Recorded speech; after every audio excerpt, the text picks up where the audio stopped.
Hello friends, आपके अपने YouTube channel पीके classes 92 में आपका हार्दिक स्वागत है। दोस्तों, आज की जो हमारी वीडियो है वह जनरल हिंदी के टेस्ट नंबर 3 की आंसर की है। दोस्तों, हमारा ये तीसरा टेस्ट पेपर है हिंदी का। आप लोगों ने इसके पहले 15 टेस्ट पेपर हमने कंप्लीट कर लिया है। रीजनिंग में आप लोगों ने दिया भी है। जीएस में भी हमने 11 टेस्ट पेपर कंप्लीट कर लिया, वो भी आप लोगों ने दिया। इसी तरह से हम हिंदी के भी टेस्ट पेपर काफ़ी तेज़ी से अब इस समय प्रोसेस में लगे हैं, तो ये भी आपको प्रोवाइड कराएंगे। हिंदी का, रीजनिंग का और जीएस का, ये तीनों टेस्ट पेपर चलेंगे, कंटिन्यू चलेंगे। अभी आपको जीएस के भी टेस्ट पेपर मिलने स्टार्ट हो जाएंगे। रीजनिंग का कंटिन्यू मिल रहा है आप लोगों को, हिंदी का भी मिलना शुरू हो गया। तो सभी पीडीएफ आप लोग टेलीग्राम चैनल से डाउनलोड कर सकते हैं। हम वीडियो के 10 से 15 घंटे पहले ही हम पीडीएफ टेलीग्राम चैनल पर अपलोड कर देते हैं। आप वहाँ से पीडीएफ डाउनलोड करके आप टेस्ट दीजिए। उसके बाद आपको 12 से 15 घंटे के बाद वीडियो मिल जाती है। आप अपने आंसर चेक करें।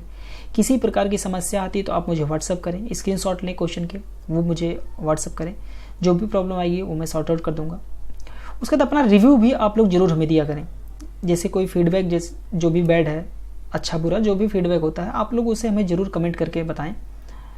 किसी प्रकार का इम्प्रूवमेंट चाहते हैं, कोई अगर रॉन्ग चीज़ें हो जाती हैं, कहीं गलतियाँ होती हैं, तो वो भी आप हमें बताएं, ताकि वो अगले वीडियो में या अगले टेस्ट पेपर में उसे हम इम्प्रूवमेंट करेंगे, यानी कि सुधार करेंगे। जो बच्चे पहली बार विजिट किए हमारे चैनल पर, वो चैनल को सब्सक्राइब कर लें। साथ में बेल आइकन जरूर दबाइए, ताकि आपको इस तरह की वीडियोस, इस तरह के पीडीएफ मिलती रहेगी, तो उसका नोटिफिकेशन आपको मिलता रहेगा। तो आइए, आज का जो सेशन हमारा है वो जनरल हिंदी का है, टेस्ट नंबर 3 का। क्वेश्चन नंबर पहला स्टार्ट करते हैं कि दिए गए विकल्पों में से निर्गुण भक्ति काव्य के प्रमुख कवि कौन है। तो दोस्तों, यहाँ पे दिए गए विकल्पों में से जो निर्गुण भक्ति काव्य के प्रमुख हैं वह हो जाएंगे कबीरदास। कबीरदास जी जो है निर्गुण भक्ति काव्य के प्रमुख थे। तो यहाँ पे बी नंबर आंसर हमारा हो जाएगा। क्वेश्चन अगला है कि भारतीय संविधान में किस भाषा को हम राजभाषा के रूप में स्वीकार किया गया है। तो दोस्तों, भारतीय संविधान में हम हिंदी भाषा को हम राजभाषा के रूप में स्वीकार करते हैं, यानी कि हमारा सी नंबर आंसर यहाँ पर फॉलो करेगा। क्वेश्चन अगला है नेक्स्ट नंबर, कामायनी महाकाव्य के रचयिता कौन है। तो दोस्तों, कामायनी महाकाव्य के जो रचयिता हैं वह है जयशंकर प्रसाद जी, यानी कि सी नंबर आंसर हो जाएगा हमारा जयशंकर प्रसाद। क्वेश्चन अगला है, पृथ्वीराज रासो किस काल की रचना है। तो दोस्तों, पृथ्वीराज रासो जो है वह आदिकाल की रचना है। कब की है? आदिकाल की, यानी कि ए नंबर हमारा आंसर फॉलो करेगा। क्वेश्चन नेक्स्ट है, हिंदी शब्दकोश में 6 का क्रम किस वर्ण के बाद आता है। तो दोस्तों, ये जो वर्ण होते हैं, जब हम टाइप करते हैं तो इसको हम किसी वर्ण को मिला करके ये जो 6 शब्द है ये बनता है, तो ये आंसर हो जाएगा हमारा ए नंबर हो जाएगा क। क्या हो जाएगा? ए नंबर आंसर हो जाएगा क हो जाएगा। क्वेश्चन अगला है नेक्स्ट नंबर, उपसर्ग का प्रयोग होता है। तो दोस्तों, जो उपसर्ग का प्रयोग होता है वह होता है शब्दों के आदि में, यानी कि शब्दों के आदि में उपसर्ग जो होता है, यानी कि यहाँ पर ए नंबर आंसर हमारा हो जाएगा शब्दों के आदि में उपसर्ग का प्रयोग किया जाता है। ठीक है, आदि का मतलब होता है पहले, यानी कि उपसर्ग के पहले जो है, उपसर्ग जो लगता है वो शब्दों के पहले लगता है, तो उसी को हम उपसर्ग बोलते हैं। और प्रत्यय जो होता है वो शब्दों के बाद लगता है। ठीक है, तो वो हो जाता है प्रत्यय। तो उपसर्ग और प्रत्यय ये 2 चीजें होती हैं। ठीक है, तो यहाँ पर ए नंबर आंसर हमारा हो जाएगा शब्द के आदि में होता है।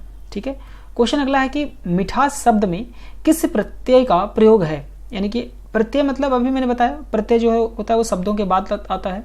तो यहाँ पर मिठास में जब आप बोलते हैं तो मिठास, यानी कि देखिए आस आ रहा, आस है ना, मिठास बोल रहे हैं तो एक प्रत्यय वर्ड यूज हो रहा है, जैसे आस, मिठास है ना। तो यहाँ पर आंसर जो जाएगा सी नंबर आंसर हो जाएगा आस, ये हो जाएगा मिठास। ठीक है, तो ये प्रत्यय हो जाता है।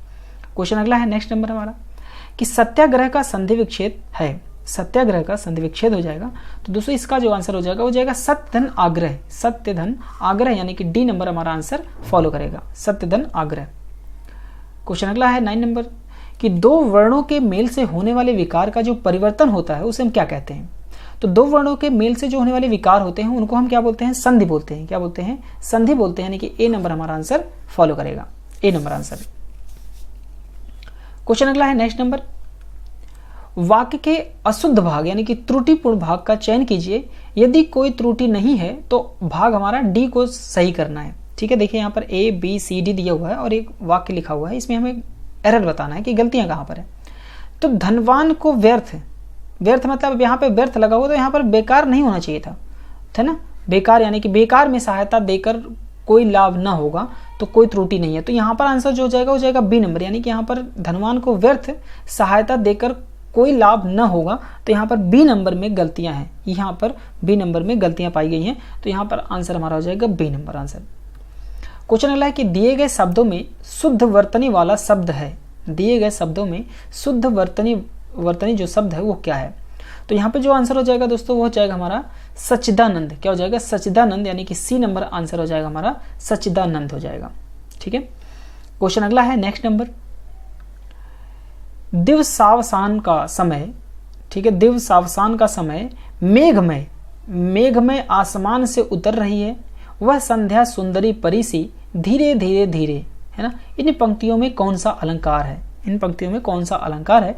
तो यहाँ पर दोस्तों जो आंसर हो जाएगा वो हो जाएगा मानवीकरण। क्या हो जाएगा? मानवीकरण अलंकार हो जाएगा, डी नंबर आंसर हो जाएगा हमारा। ठीक है, मानवीकरण हो जाएगा। क्वेश्चन अगला है नेक्स्ट नंबर, अक्ल का दुश्मन मुहावरे का अर्थ है, अक्ल का दुश्मन मुहावरे का जो अर्थ हो जाएगा वो हो जाएगा महामूर्ख। क्या हो जाएगा? महामूर्ख हो जाएगा। सी नंबर आंसर यहाँ पर फॉलो करेगा, सी नंबर महामूर्ख। क्वेश्चन नेक्स्ट है, खग जाने खग की भाषा, लोकोक्ति का उचित अर्थ है, नीचे दिए गए विकल्पों में से बताइए। पक्षियों की तरह बोलना, पक्षियों की भाषा न जानना, पक्षी अपनी भाषा स्वयं समझते हैं, या समान प्रवृत्ति वाले लोग एक दूसरे को सराहते हैं। तो आंसर हमारा हो जाएगा डी नंबर, यानी कि समान प्रवृत्ति वाले लोग एक दूसरे को क्या करते हैं? सराहते हैं। तो आंसर डी नंबर यहाँ पर फॉलो करेगा। क्वेश्चन रहा है कि नीचे दिए गए वाक्य के पहले और अंतिम भाग को क्रमशः 1 और 6 की संख्या दी गई है, इनके बीच के अंशों को 4 भागों में बांटकर य, र, ल तथा व की संख्या दी गई है। ये चारों भाग उचित क्रम में नहीं है, इन चारों को उचित क्रम में लगाएं ताकि एक सही वाक्य बन जाए। जैसे कि जिस प्रकार अग्नि का धर्म, जिस प्रकार अग्नि का धर्म, यानी कि पहले हो जाएगा 1 नंबर, उसके बाद आएगा पहले वह, यानी कि जिस प्रकार अग्नि का धर्म है दहकना है, यानी कि यह हो जाएगा फिर दहकना है, उसी प्रकार मनुष्य का धैर्य, यानी कि फिर आ जाएगा लय, है ना। तो मनुष्य का धैर्य यानी कि लय, मनुष्य का धैर्य उसके स्वभाव का पर्याय होना चाहिए, यानी कि उसके स्वभाव का पर्याय होना चाहिए। तो व, य, ल, र, तो यहाँ पर हमारा आंसर फॉलो करेगा सी नंबर, यानी कि व, य, ल, र, तो यहाँ पे सी नंबर आंसर हमारा फॉलो करेगा। क्वेश्चन अगला है नेक्स्ट नंबर, जिस समास का पूर्व पद पहला पद यानी कि प्रधान हो उसे कौन सा समास कहते हैं। जिस समास का पूर्व पद पहला पद प्रधान हो उसे कौन सा समास कहते हैं। तो दोस्तों आंसर जो हो जाएगा वो जाएगा 16 नंबर का हमारा, वो अव्ययी भाव समास हो जाएगा। क्या हो जाएगा? अव्ययी भाव समास हो जाएगा, यानी कि हमारा सी नंबर आंसर यहाँ पर फॉलो करेगा, अव्ययी भाव समास हो जाएगा। नेक्स्ट नंबर क्वेश्चन है 17 और 18 के लिए यहाँ पर निर्देश दिया हुआ है। 17 और 18 के हमें दोनों के इसी के आधार पर हमें बताने को आंसर कि निम्नलिखित प्रत्येक 4 विकल्पों में से हमें बेमेल शब्द को चिन्हित कीजिए। बेमेल शब्द को हमें बताना है। समस्या, कठिनाई या जटिलता, तो आंसर कौन सा अलग दिख रहा है हमें? खेद, यानी कि खेद प्रकट करना, तो यहाँ पे बी नंबर ये डिफरेंट हो जाएगा, ऑड नंबर हो जाएगा। क्वेश्चन अगला है कि घर, प्रियजन, परिवार और बच्चे, तो ये आंसर हमारा यहाँ पर क्या होगा? बिल्कुल क्लियर है, घर यहाँ पर डिफरेंट हो जाएगा, प्रियजन, परिवार और बच्चे ये एक सा अलग है, जो कि ये डिफरेंट हो जाएगा हमारा घर। ठीक है, क्वेश्चन नंबर अगला है, इस समास में पहला पद संख्यावाचक होता है। इस समास में पहला पद संख्यावाचक होता है, तो हमें उसका आंसर क्या हो जाएगा दोस्तों? यहाँ पे 19 का हो जाएगा द्विगु समास, यानी कि द्विगु समास हो जाएगा, बी नंबर आंसर यहाँ पर फॉलो करेगा। ठीक है, क्वेश्चन अगला है, राजपुत्र में कौन सा समास है? राजपुत्र में कौन सा समास है? तो यहाँ पर तत्पुरुष समास हो जाएगा, ए नंबर आंसर हमारा फॉलो करेगा, तत्पुरुष समास। क्वेश्चन नेक्स्ट है, कर्कश का विलोम नीचे दिए गए विकल्पों में से चुने। कर्कश का विलोम शब्द क्या होगा? तो दोस्तों यहाँ पे जो कर्कश का विलोम शब्द हो जाएगा वो हो जाएगा मधुर। क्या हो जाएगा? मधुर हो जाएगा, यानी कि सी नंबर आंसर फॉलो करेगा। क्वेश्चन अगला है, ईश्वर तुम्हें दीर्घ आयु दे, अर्थ के आधार पर वाक्य का भेद बताइए। ठीक है, तो यहाँ पे वाक्य का जो भेद हो जाएगा वो हो जाएगा इच्छावाचक वाक्य, यानी कि सी नंबर आंसर हमारा फॉलो करेगा, इच्छावाचक वाक्य हो जाएगा। क्वेश्चन अगला है नेक्स्ट नंबर, श्री गणेश का विलोम शब्द है श्री राधा, इतिश्री, विनाश या इनमें से कोई नहीं। तो यहाँ पर आंसर क्या फॉलो करेगा? बी नंबर फॉलो करेगा, इतिश्री हो जाएगा। श्री गणेश करना और इतिश्री मतलब अंत करना, यानी कि खत्म करना, पूर्ण कर देना। क्वेश्चन अगला है नेक्स्ट, फूल का पर्यायवाची नहीं है। तो दोस्तों यहाँ पे फूल का जो पर्यायवाची नहीं है वो हो जाएगा हमारा सी नंबर आंसर तनुजा। क्या हो जाएगा? सी नंबर आंसर हो जाएगा तनुजा हो जाएगा। क्वेश्चन नेक्स्ट है, किस रस को रसराज कहा जाता है? तो दोस्तों यहाँ पे जो आंसर होगा वो हो जाएगा श्रृंगार रस। श्रृंगार रस को हम रसों का राजा कहते हैं। ठीक है।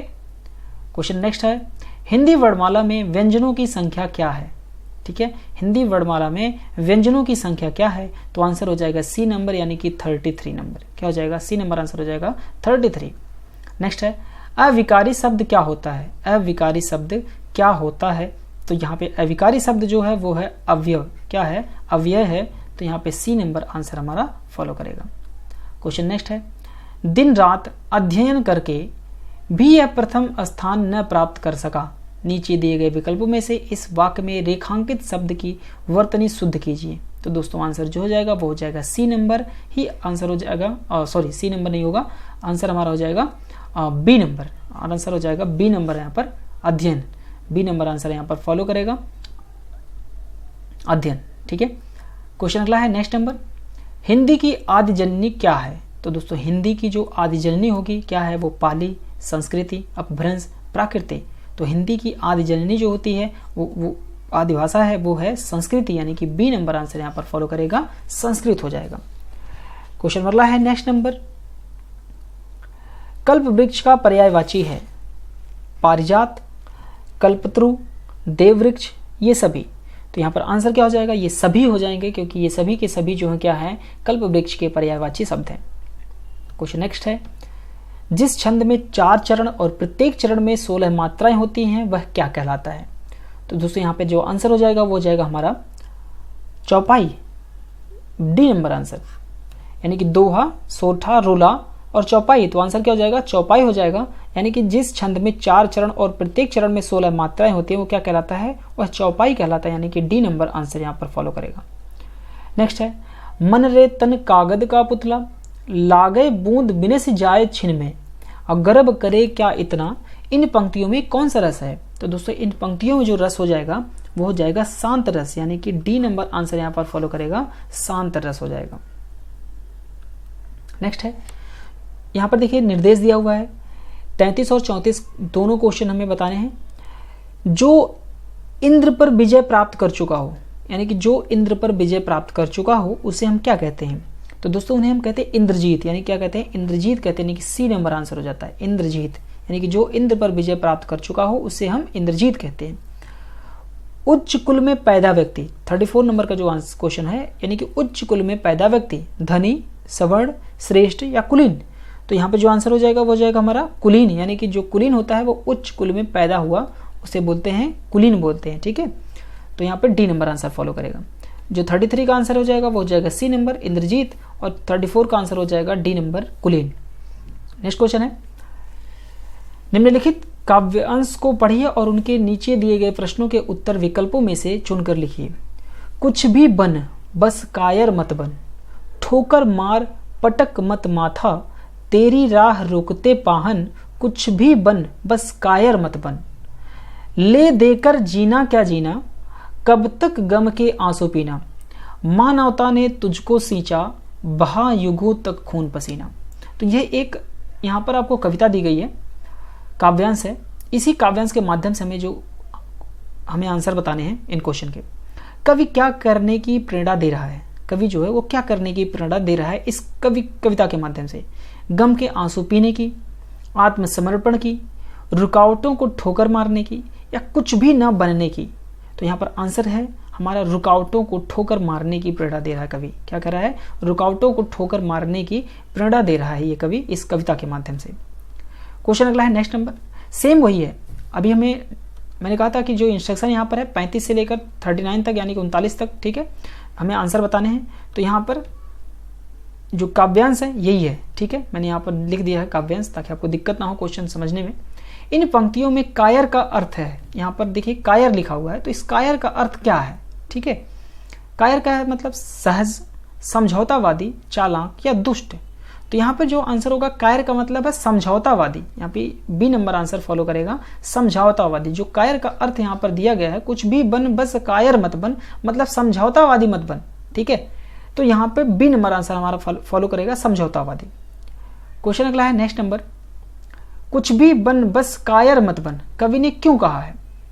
कुछ भी बन बस कायर मत बन, ऐसा क्यों कहा गया है इस कविता में? तो यहाँ पे देखिए, कुछ भी बनना आसान है, कुछ भी बनना मुश्किल है, कायर मनुष्य का जीवन व्यर्थ है, कायर मनुष्य अच्छा नहीं होता है। तो यहाँ पे जो आंसर हमारा बनेगा 37 में वो हो जाएगा कायर मनुष्य का जीवन व्यर्थ है, यानी कायर मनुष्य का जीवन व्यर्थ है। सी नंबर आंसर हमारा फॉलो करेगा। जो कायर होता है उसका जीवन व्यर्थ है, वो कुछ नहीं कर सकता, तो यहाँ पे सी नंबर आंसर यहाँ पर हमारा फॉलो करेगा। क्वेश्चन अगला है कि पाहन शब्द का पर्यायवाची क्या है? यहाँ पर देखिए लिखा गया है पाहन शब्द है, इसमें यूज किया गया है ना पाहन शब्द। तो इसका मतलब, इस पाहन शब्द का मतलब क्या है? जैसे तेरी राह रोकते पाहन, तो ये पाहन का पर्यायवाची क्या है? ठीक है, तो पाहन शब्द का जो पर्यायवाची है वो है पत्थर। क्या है? पत्थर, यानी कि सी नंबर है यहाँ पे, पत्थर से इसे जो है इसका पर्यायवाची शब्द हो जाएगा सी नंबर, पत्थर। क्वेश्चन अगला है नेक्स्ट नंबर, कवि के अनुसार किस प्रकार का जीवन व्यर्थ है? कवि के अनुसार किस प्रकार का जीवन व्यर्थ है? आदर्शवादी, समझौतावादी, खून पसीना बहाकर या रुकावटों को ठोकर मारना। तो यहाँ पे जो आंसर हो जाएगा वो हो जाएगा समझौतावादी। क्या हो जाएगा? समझौतावादी। क्यों? क्योंकि समझौतावादी का मतलब क्या है? कायर है। अभी मैंने बताया था यहाँ पर कि जो कायर शब्द है वो किससे रिलेट किया गया था? समझौतावादी से। ठीक है, तो यहाँ पर आंसर क्या हो जाएगा? बी नंबर आंसर हो जाएगा, समझौतावादी। क्वेश्चन अगला है नेक्स्ट नंबर, नेत्रहीन में समास है। जो नेत्रहीन है उसमें समास कौन सा यूज किया गया है, कौन सा समास है? तो दोस्तों यहाँ पे जो समास हो जाएगा वो हो जाएगा कर्ण तत्पुरुष समास हो जाएगा। क्या हो जाएगा? कर्ण तत्पुरुष समास हो जाएगा। डी नंबर हमारा आंसर फॉलो करेगा, कर्ण तत्पुरुष समास हो जाएगा। तो दोस्तों ये हमारे 40 क्वेश्चन थे हिंदी के। आई होप आप लोगों को 40 क्वेश्चन आप लोगों ने टेस्ट भी दिया होगा और बहुत अच्छा लगा होगा। तो प्लीज़ अपने फीडबैक हमें जरूर दें, और अगर वीडियो अच्छी लगी हो तो प्लीज़ वीडियो को जो है लाइक जरूर कर दें और अपने दोस्तों के साथ इसको शेयर भी करें। अगर हमारे चैनल पर नए हैं या चैनल पर को अभी तक आपने सब्सक्राइब नहीं किया है तो चैनल को सब्सक्राइब कर लीजिए, साथ में बेल आइकन जरूर दबाइए ताकि आपको नोटिफिकेशन मिलती रहे हमारी सभी वीडियोस की। और अपने सुझाव हमें ज़रूर दें, अच्छा बुरा जो भी है आप हमें कमेंट करके ज़रूर बताएं, अपनी राय हमें ज़रूर दें।